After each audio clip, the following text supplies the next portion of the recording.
यह कहानी सिर्फ मेरी नहीं, शायद आपकी भी हो सकती है। एक बार क्या है ना, एक रॉक वॉकर होता है। रॉक वॉकर जो रस्सी पर चलता है अपने बैलेंस को बनाते हुए।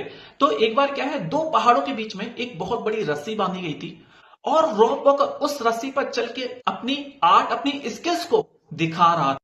और वो लोकेशन, जैसा कि आप जानते भी होंगे, नाइग्रा फॉल्स की होती है, जहां पर बहुत सारे लोगों की एक भीड़ उस रॉक वॉकर को देखने आती है।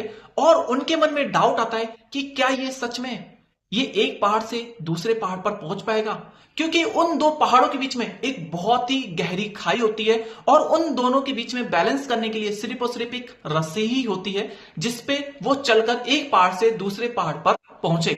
वहां पर खड़े लोग जो रॉक वॉकर को देखने आए थे, वो सोचते हैं कि कहीं अगर ये रस्सी पर चलना स्टार्ट किया और इसका डिसबैलेंस हुआ तो ये खाई में गिर गया और मर गया, तो क्योंकि उन दोनों के बीच में, उन दो पहाड़ों के बीच में काफी गहरी खाई होती है, जहां पे अगर एक बार इंसान चला गया तो फिर वो वापस नहीं आता। वो रॉक वॉकर अपना फर्स्ट राउंड स्टार्ट करता है और उस रस्सी पर अपना बैलेंस बनाने की कोशिश करता है और धीरे धीरे वो उस डिस्टेंस को कवर करता है। और जैसे ही वो डिस्टेंस कवर कर लेता है, वहां पर खड़े हुए आसपास के लोग उसकी तारीफ करना स्टार्ट करते हैं, बोलते हैं वाओ, बंदा क्या था यार, क्या अमेजिंग पर्सन है कि वो बिना गिरे हुए रस्सी पर चल लिया। फर्स्ट राउंड कंप्लीट करने के बाद वो रॉक वॉकर अपना सेकंड राउंड स्टार्ट करता है और सेकंड राउंड में वो केवल रस्सी पे ही नहीं चलता, बल्कि वो साइकिल लेकर रस्सी पे निकलता है और साइकिल पर बैठ के उस रस्सी पर अपना बैलेंस बनाने की कोशिश करता है।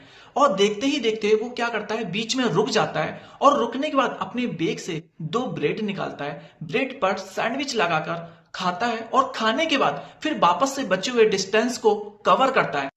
ये सब देखते हुए आसपास का जो क्राउड होता है सच में क्रेजी हो जाता है और बोलता है यार, क्या पर्सन है यार, साइकिल पर अपने बैलेंस को बनाते हुए दो पहाड़ों के डिस्टेंस को कवर कर रहा है। और उसके बाद वो रॉक वॉकर अपना थर्ड राउंड स्टार्ट कर। इस राउंड में रॉक वॉकर फिर से अपनी साइकिल निकालता है और इस बार वो अकेले नहीं जाता, इस बार वो अपने पार्टनर को साथ में लेके जाता है। मतलब वो पतली सी रस्सी, उस रस्सी के ऊपर साइकिल, साइकिल के ऊपर रॉक वॉकर और रॉक वॉकर के कंधों पर उसका पार्टनर। और लोग इस चीज को देखते सच में क्रेजी हो जाते हैं और सोचते हैं कि यार, इतनी गहरी खाई और अगर कुछ भी मिस हैपनिंग या डिसबैलेंस हुआ तो उसका क्या होगा। और ये सब देखते हुए आसपास के लोग सच में पागल हो जाते हैं, सोचते हैं यार, ये इंसान नहीं, ये सच में कोई भगवान। इतनी अमेजिंग स्किल और इतनी अच्छी आर्ट। वो अपना तीसरा राउंड कंप्लीट करता है और उसके बाद वो अपना फोर्थ राउंड स्टार्ट करने ही जा रहा होता है। वो आसपास खड़े हुए सभी लोगों से पूछता है, आप लोगों को क्या लगता है मैं इस फोर्थ राउंड को कंप्लीट कर पाऊंगा। आसपास के खड़े हुए सभी लोग बोलते हैं भाई, मुझे 1001% विश्वास है कि तुम इस राउंड को कंप्लीट कर लोगे। फिर वो वापस से पूछता है कि क्या सच में मैं इस राउंड को कंप्लीट कर लूंगा। वो सभी के सभी बोलते हैं भाई, इतनी अमेजिंग स्किल्स है, आप जरूर इस राउंड को कंप्लीट कर लोगे। वो फिर से आसपास के खड़े हुए लोगों से पूछता है, पक्का श्योर मैं इस राउंड को कंप्लीट कर लूंगा। वो बोलते हैं यस बिल्कुल, हमें विश्वास है कि आप इस राउंड को कंप्लीट कर लोगे। वो एक बार फिर से पूछता है कि आप लोगों को कितना परसेंट लगता है कि मैं इस राउंड को कंप्लीट कर लूंगा। आसपास के सभी लोग बोलते हैं कि मुझे 1001% विश्वास है कि आप इस राउंड को कंप्लीट कर ही लो।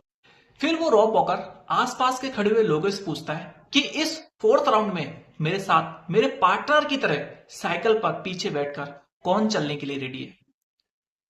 और पूरे के पूरे सभी लोग साइलेंस हो जाते हैं और कोई भी हाथ ऊपर नहीं करता, क्योंकि उनको डर लग रहा होता है कि दो पहाड़ों के बीच में जो इतनी गहरी खाई है, और अगर हम इसके साथ गए और कुछ भी मिस हैपनिंग या डिसबैलेंस हुआ और हम नीचे गिर गए तो बच नहीं पाएंगे। शायद उनको खुद की किस्मत के ऊपर, शायद उनको अपने ऊपर या अपने माइंडसेट के ऊपर बिलीव नहीं हो पा रहा था कि जिस इंसान को इतनी बार ये सब चीजें करते हुए देखा है, तो वो शायद हमें भी वापस बचा के लेके आ सकता है अगर हम उसके साथ जाएं तो। यही चीज हमारी रियल लाइफ में भी होती है कि जिस फील्ड में हम काम कर रहे हैं या फिर जिस फील्ड में आप काम कर रहे हो, उस फील्ड में कामयाब लोग भी होंगे। और वही कामयाब लोगों की तरह अगर हम भी एक्शन करते हैं, हम भी अगर उनके रास्ते पर चलते हैं, तो हम भी कामयाब हो सकते हैं। बट हमें खुद के ऊपर विश्वास नहीं होता है, हमारे माइंडसेट को हम ब्रेक नहीं कर पाते कि यार, हम भी लाइफ में कामयाब हो पाएंगे। और सबसे बड़ा लाइफ का ट्रिगर पॉइंट यही होता है कि हम खुद को बिलीव ही नहीं दिला पाते कि यार, हम भी लाइफ में सक्सेसफुल हो जाएंगे। तो खुद के ऊपर विश्वास करना स्टार्ट करो, अपने सिस्टम के ऊपर विश्वास करो। आप जिस भी फील्ड में काम कर रहे हो उस सिस्टम के ऊपर विश्वास करो। लाइफ में सक्सेसफुल होने के लिए खुद के ऊपर विश्वास होना बहुत ज्यादा जरूरी है।